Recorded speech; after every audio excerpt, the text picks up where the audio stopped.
A Venezuelan military vessel directly chased a U.S. Navy ship, forcing the American vessel to change its course in international waters. But that's just the tip of the iceberg in a crisis that's spiraling dangerously out of control. Less than 2 weeks ago, 11 people were killed when American forces attacked a boat in the Caribbean. Now, for the first time in decades, Venezuelan warships are actively shadowing the U.S. fleet. The worst part, this chase wasn't some isolated incident. Military sources confirm we're seeing a pattern. Venezuelan ships are trailing American vessels, keeping a safe distance, but sending a crystal-clear message: you're not welcome here. What started as a supposed anti-drug operation has turned into a cat-and-mouse game in the Caribbean, with consequences that could reshape the geopolitical map of Latin America. Today you're going to understand exactly how we got to this critical point and why this moment might be the most dangerous our region has seen in decades. To grasp the seriousness of what we're living through right now, we need to go back a few weeks. In August 2025, Donald Trump ordered the deployment of a massive military fleet to the southern Caribbean. We're not talking about 1 or 2 ships doing routine patrols. The operation included 3 destroyers armed with guided missiles, 3 amphibious landing ships, a nuclear-powered submarine, and F-35 fighter jets, a show of military muscle not seen in the region since the Cuban Missile Crisis. Officially, Washington said the move had a clear purpose: taking down Latin American drug cartels. Trump raised the bounty for Nicolas Maduro's capture to $50 million, labeling him one of the biggest drug traffickers in the world. But military analysts and foreign policy experts all agree there's way more at stake here than just an anti-drug mission. Venezuela, on the other hand, saw this as a direct threat to its national sovereignty. Maduro hit back by launching what he called Operation Resistance, mobilizing millions of armed civilians and putting his military forces on maximum alert. Venezuelan Foreign Minister Ivan Gil was blunt in a recent interview: "We are ready to stop any mobilization, and we are fully determined to defend our homeland." On September 2, 2025, something happened that kicked this crisis into overdrive. U.S. armed forces carried out a deadly strike on a vessel in the southern Caribbean, killing 11 people. Trump personally announced the strike, telling reporters at the White House, "We just literally in the last few minutes fired on a boat carrying drugs, a lot of drugs on that boat." The problem is, this official version is being questioned by several countries in the region and by Venezuela itself. The Venezuelan government accuses the U.S. of using artificial intelligence to create the video of the attack, raising serious doubts about whether it even happened the way Washington claims. Minister Ivan Gil was crystal clear. They showed a video without explaining a lot of things. It's not clear where it was, who was on board, or if it even really happened. This strike marked the first known military action since the American ships arrived in the Caribbean, and it represented a major shift in Washington's strategy. U.S. Secretary of State Marco Rubio defended the new approach publicly. The United States has long used established technology to intercept and board drug boats. But it doesn't work because these cartels know they'll lose 2% of their cargo. What will stop them is if the boats get destroyed. But the incidents didn't stop there. Just a few days after that deadly strike, new episodes ramped up the regional tension even more. On September 13th, the Venezuelan government accused U.S. naval forces of intercepting a Venezuelan fishing boat with 9 fishermen in the country's territorial waters. The vessel was held for 8 hours before being released, but the incident sparked an immediate diplomatic crisis. Venezuelan military planes started flying provocative patrols over U.S. ships in maneuvers the Pentagon labeled provocative and dangerous. These flyovers marked a serious escalation in intimidation tactics, showing both sides are pushing each other's limits in an extremely risky game. Things got even tenser when Venezuelan military vessels began actively trailing U.S. Navy ships, keeping a safe distance, but clearly signaling they were monitoring every move of the American fleet. Military sources confirmed this is the first time in decades we've seen this kind of direct pursuit between the two countries' naval forces. Maduro's response to the American military presence was jaw-dropping in scale. The Venezuelan president mobilized 4.5 million militia members, nearly 15% of the country's entire population. This mobilization includes not just professional soldiers, but also civilians being trained in military barracks to handle weapons and territorial defense tactics. The Operation Resistance launched by Maduro goes far beyond a simple show of force. The country rolled out massive military drills, fortified strategic positions along the Caribbean coast, and set up a military communications network that can operate independently from civilian ones if under attack. Military analysts are calling this the largest mobilization in modern Venezuelan history.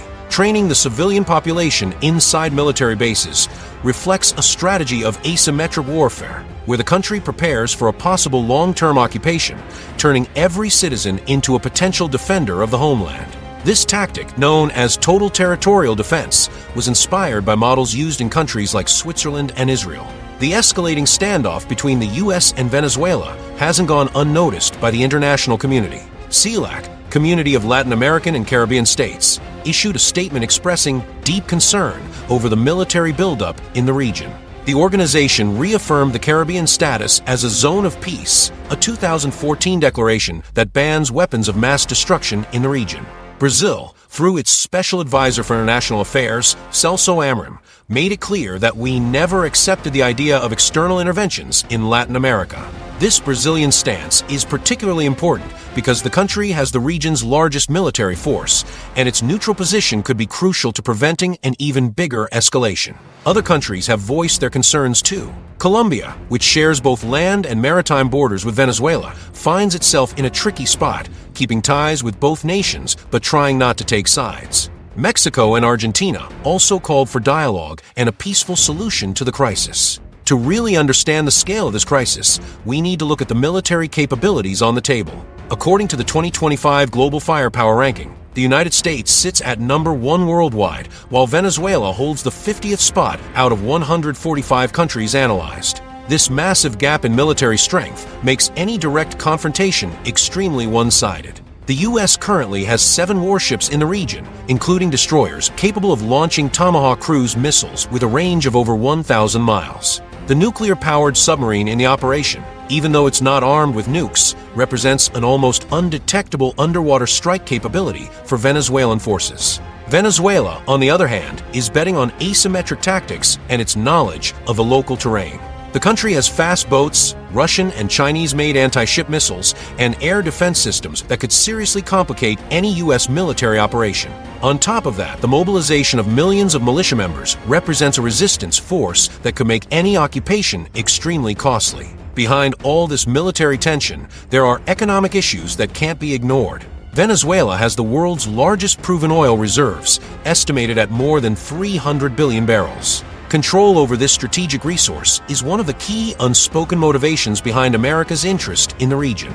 U.S. economic sanctions since 2019 have slashed Venezuela's ability to export oil, but the country remains a major player in the global energy market. China and Russia maintain significant trade deals with Venezuela, giving this regional conflict a global geopolitical dimension.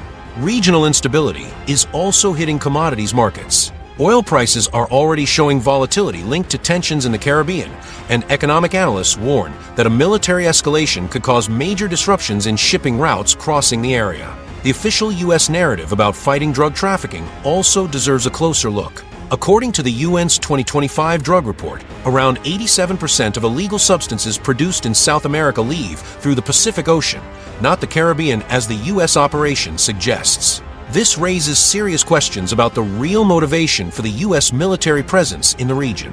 Anti-drug policy experts argue that if the goal were truly to stop trafficking, the operation should be focused on the Pacific coast, where most of the illicit shipments actually move. To understand the scope of this problem, we need to look at the devastating numbers inside the U.S. itself. Overdose deaths hit 105,007 people in 2023, with most of those deaths directly tied to fentanyl, an extremely potent synthetic substance. Among young people aged 15 to 24, deaths from synthetic opioid overdoses jumped a staggering 168% between 2018 and 2022. Fentanyl is now the leading cause of death among Americans aged 18 to 45, surpassing car crashes and even some chronic diseases. Nearly 10,000 kilograms of fentanyl were seized at U.S. borders in 2024, and 97% of those busts happened at the Mexican border, not in the Caribbean, where the military operation is happening. Here's where the controversial trend Aragua comes in.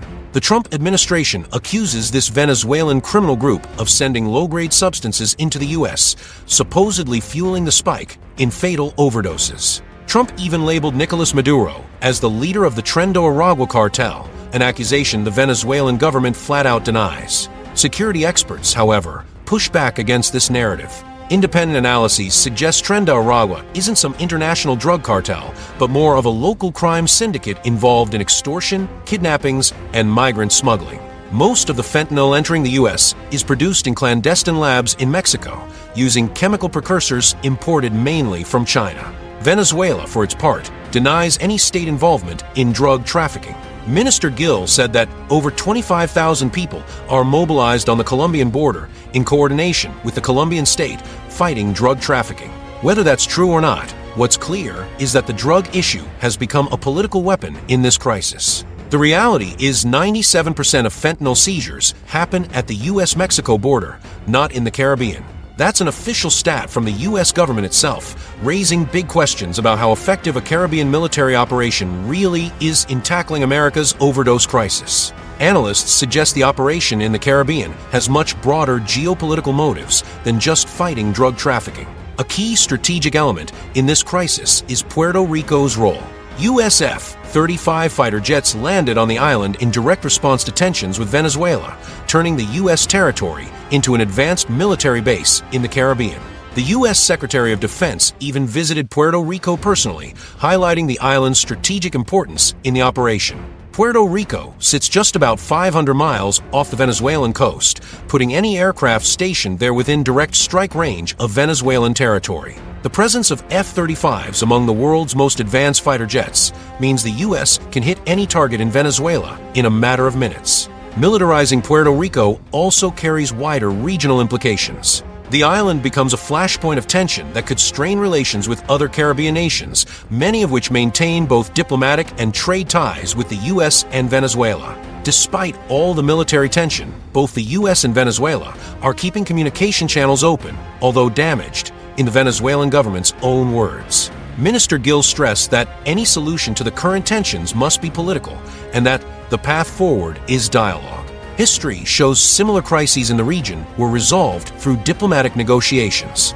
The Cuban Missile Crisis in 1962, though much more serious, was ultimately solved through direct talks between the superpowers involved. Analysts suggest a similar solution could be applied here. International organizations like the OAS, Organization of American States, and even the UN have tried to mediate, offering neutral platforms for dialogue. But right now, both sides seem more interested in showing off their strength than making diplomatic concessions. Looking at the current situation, three main scenarios could play out in the coming months. The first scenario is a gradual escalation of tensions with more maritime and aerial incidents, but without an actual full-on military clash. Experts in international politics say this is the most likely outcome. The second scenario would be a limited U.S. military intervention, focused on specific objectives like toppling Maduro's government or seizing control of strategic oil facilities. This would be extremely risky for the U.S., given Venezuela's civil mobilization and the potential international fallout. The third scenario, considered the most optimistic by analysts, would be a diplomatic solution mediated by international organizations,